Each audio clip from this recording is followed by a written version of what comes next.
देखिए 1932 खतियान आधारित स्थानीय नीति और ओबीसी आरक्षण दोनों विधेयक जो महामहिम के पास है, इन दोनों विषयों पर महामहिम से आग्रह किया गया कि जल्द से जल्द इन दोनों पर विधि सम्मत निर्णय महामहिम का हो, अनुमोदन हो। इसी संदर्भ में चर्चा हुई।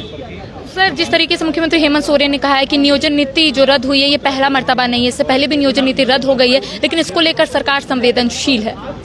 देखिए, कोई भी सरकार, कोई भी राज्य, कोई भी प्रशासन वो संविधान और नियम कानून से चलती है। जब भी कोई भी नीति, कोई भी विधेयक संविधान के प्रावधानों के विपरीत जाके बनती है तो निश्चित रूप से ऐसे नीति का यही असर होना है जैसा हुआ। तो निश्चित रूप से आप देखे होंगे कि भारतीय संविधान के अनुच्छेद 14 और 16 का स्पष्ट रूप से उल्लंघन था, जिसके कारण माननीय उच्च न्यायालय ने इस नीति को रद्द कर दिया। लेकिन सिर्फ इस पर अगर हम लोग रोना रहे कि नीति बने, नीति रद्द हो गई, इससे नहीं काम चलना है। झारखंड राज्य की जनता चाहती है कि एक सर्वसम्मत नीति बने जो झारखंड राज्य के 3.5 करोड़ लोगों के हितों में हो। लंबोदर जी, एक और अभ्यर्थियों का कहना है क्या उसमें संशोधन हो सकता है? जो नियोजन नीति रद्द हुई है उसमें संशोधन हो जाए, सुप्रीम कोर्ट तक ये मामला ना जाए? देखिए, दो बात है।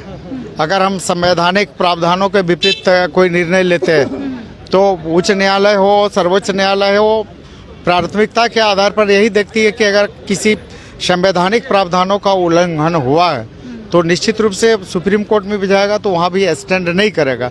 इसलिए चाहिए कि सरकार को जल्द से जल्द इस पर एक विधि सम्मत निर्णय लेते हुए झारखंड राज्य के जो शिक्षित बेरोजगार जो सड़क पर उतरकर आंदोलन कर रहे हैं, और आज अगर हम लोग देखें तो लगभग 3 करोड़ 59 लाख से ज़्यादा नियमित यहाँ पर रिक्तियाँ, तो सरकार को चाहिए कि जल्द से जल्द एक विधि सम्मत और सर्वसम्मति से झारखंड राज्य के 3.5 करोड़ लोगों के हितों में एक 1932 खतियान आधारित स्थानीय नीति के आधार पर ही नियोजन नीति सरकार लागू करे। लगभग 7 लाख आवेदन भरे गए थे सर। प्रोपेगेंडा में फंस गए यानी कि नहीं, कहीं कोई राजनीतिक प्रोपेगेंडा नहीं है। आपको पता होगा कि आजसू पार्टी शुरू से ही सदन से लेके सड़क तक इस मुद्दे को लेके 1932 खतियान आधारित स्थानीय नीति और ओबीसी आरक्षण 27% करने को लेके हमेशा से आंदोलन कर रही है।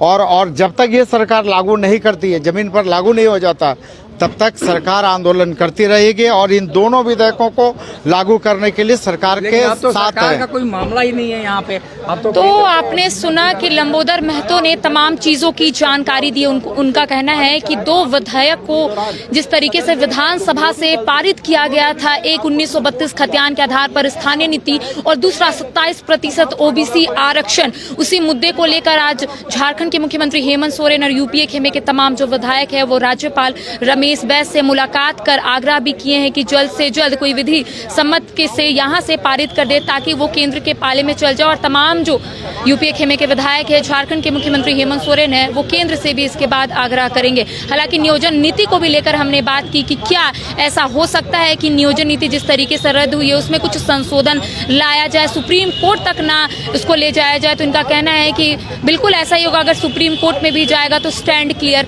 नहीं हो पाएगा, लेकिन सरकार इन तमाम मुद्दों को लेकर संवेदनशील है। अब देखना यही होगा कि इन तमाम मुद्दों को लेकर सरकार लगातार अपनी आवाज को बुलंद कर रही है। आने वाले समय में क्या कुछ स्थिति स्पष्ट होती है। कैमरा पर्सन संजय के साथ करिश्मा सिन्हा, न्यूज़ 22 रांची।